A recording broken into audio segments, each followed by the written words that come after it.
Sekiro is considered one of the hardest new games out there. It's left many people in an outrage, crying for an easy mode.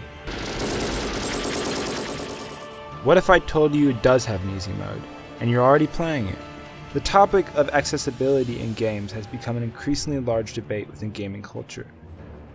With the most recent entry in the Souls series, Sekiro, being a heated melting pot for this kind of discussion. Can games be too hard? Are difficulty systems something to be required? Should Sekiro have an easy mode? With such a seemingly difficult title, you would think people would shy away. But on the contrary, it's Sekiro's apparent difficulty that makes it so engaging. Before we unravel the unique difficulty system presented within Sekiro's combat, we must understand what Sekiro does uniquely in the world of gaming, with its learning curve that makes it easier and far more engaging than it first appears. Learning curves are present within every game. Some of them are gentle little hills covered in daisies, and some of them are horrible nightmare cliffs from which the Lovecraftian horrors beckon you closer to the moon. Portal, for instance, has a curve akin to a soft sand dune, where the puzzles start with a simple button press and gradually gain in complexity step by step, adding in portal guns, momentum, turrets, light bridges, and gels only after the player would feel comfortable using and incorporating all the previously learned mechanics. On the other hand, games such as Dota or League require a tremendous amount of learning and application of a plethora of different systems, all just to understand the game well enough to know how bad you are at it. Monumentally, terrifically, ridiculously bad. This isn't to say that a game with a gentle slope is inherently less difficult than one with a steep curve. Minecraft, for instance, may be considered a relaxing game to most, but the amount of knowledge required to adequately construct unique redstone contraptions or architecturally appealing decor is staggering. This is an instance of the player's own drive creating the skill ceiling of the game that they may be engaged with. Souls falls into this category of drive creating difficulty. I mean, just look at the kind of challenge runs people will push themselves to accomplish. Souls was only the fist. Dark Souls 3, but controlled using a banana rather than a controller. How about playing through the whole series never getting hit? Souls veterans thrive off this increasingly abstracted form of difficulty, and it's something that Sekiro not only acknowledges, but directly addresses. Who, you might ask, is the mad genius behind this game? Hidetaka Miyazaki. He intuitively understands mechanical progression on a deep level. This is what makes the masochism of Souls so addicting. These games have invisible tutorials happening all the time to ease you into the greater challenges that lie ahead. You want to beat the next boss because you're just one rung short on the ladder to success, and the game wants you to overcome that challenge as much as you do. Let's dissect Dark Souls as an example of this. The first boss, Asylum Demon, is fought with the player forced into a position where they're able to pull off critical damage through a fall attack. Something that comes into play again for the next boss, as well as the level design of the game in its entirety.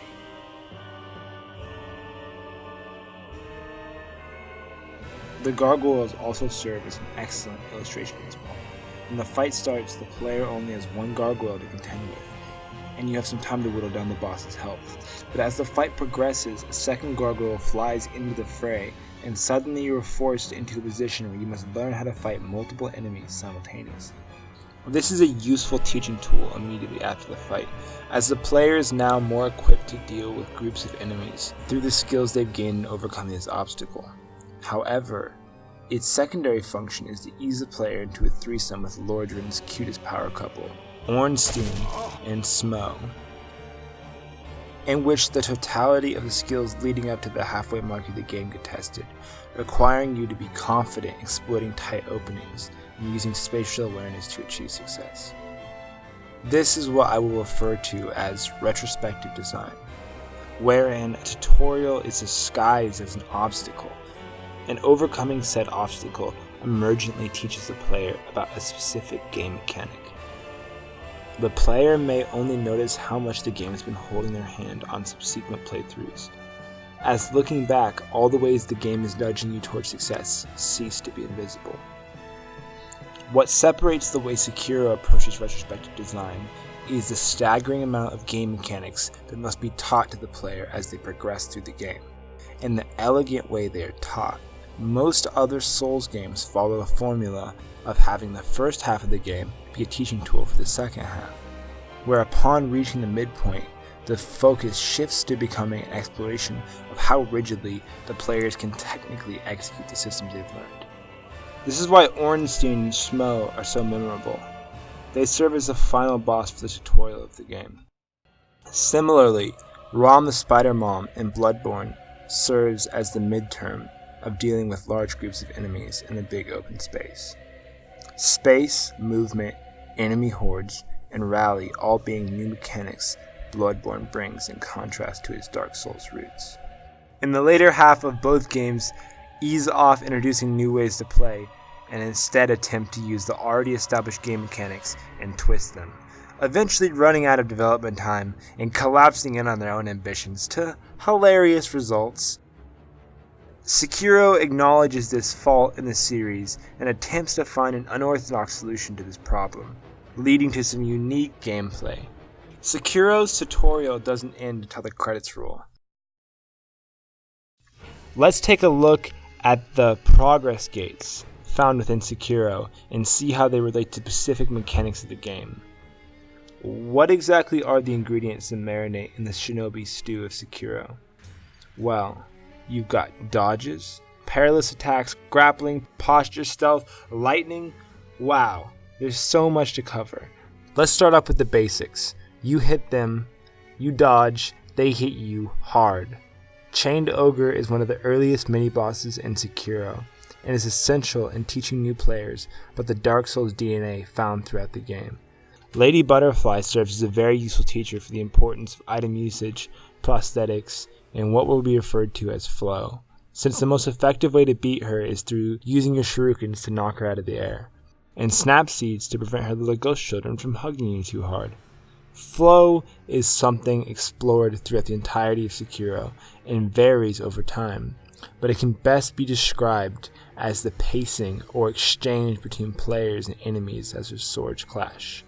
Lady Butterfly has a very balanced flow where both offensive and defensive play is rewarded, but an enemy like the long-armed centipede giraffe has a very defensive flow, as the most effective way to beat them is to deflect their entire combo, teaching the player about precise deflection, timing, in the process.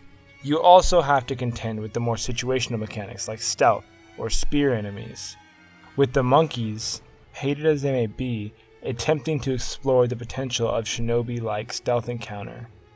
The spear enemies, on the other hand, try to explore unconventional attack telegraphs with a heavy mix of perilous attacks. The game is still teaching and exploring new mechanics by the second to last boss, with the Divine Dragon being an examination of how lightning works, something that only comes into play for 2 other bosses in the entire game.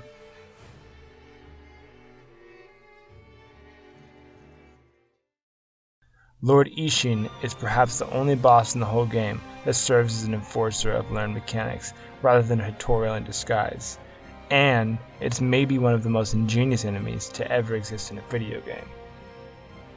Each phase of the final boss works in service to testing the variety of skills the player would have acquired up until this point in the game, with the first phase being a warm-up for flow, while the next 3 focus on raw posture, positioning with spear combat, and lightning with situational attacks.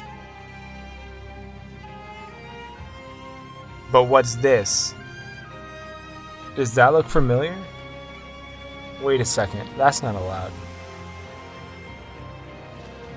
That's right, many key enemies throughout the entire game use specific attacks that condition the player to understand how to encounter the boss's moveset before ever seeing or fighting him. The whole game employs varying degrees of retrospective design that build and layer in increasingly elaborate structures until it coalesces into one of the most well thought out boss encounters seen in any game. But what does it all mean? At the end of it all, staring at the credits, rolling and telling yourself, "It's finally over. I stared into the eye of Hades and broken through to the other side." I hate to be the bearer of bad news, but you, my friend, have just beaten the tutorial. Now it's time to play the real deal. But first, Buddhism. The Buddhist undertones within the storyline of Sekiro are a very intentional way for FromSoft to convey a particular headspace needed to spiritually transpose oneself into the game. Throughout the main story, there is the implication of the corruptive forces of immortality, how death, and therefore, in the player's eyes, failure, are integral components of being a part of a whole, and how, in order to be okay with failure, one must embrace the inevitability of suffering. By participating in this process of death and rebirth, you may realize the avenue for growth is nestled within a garden of suffering, and if one is to truly grow, suffering must precede all change. What does this all mean? You play these games because you're a budding masochist. Don't pretend like you don't like the burn. Seek it out, savor it, and find interesting, unique ways to season the suffering. This is where Sekiro's very unorthodox difficulty system comes into play. Upon beating the game and starting a new playthrough, the player may choose to hold on to an item called Kuro's Charm that causes small amounts of damage to still be inflicted when blocking. Combine this with the Demon Bell and or New Game Plus, and suddenly a plethora of different difficulty options are presented to the player. The tutorial has been beaten. Now, play through the game, but this time with a twist. Now you are in charge of creating your own challenges.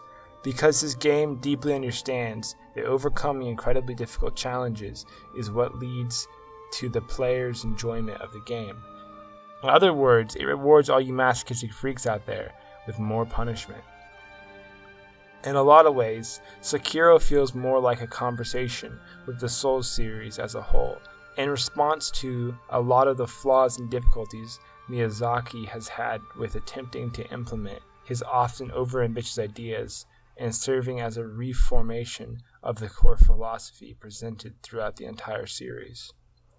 Upon beating Sekiro, you can go back and see all the ways Dark Souls has been building up to this point, how the underutilization of something like the parry system leaves open a trench of unexplored gameplay opportunities, something that really only makes sense looking backwards after you have mastered all the obstacles, as it is only then that you have the context necessary to appreciate these games' difficulty in a whole new light.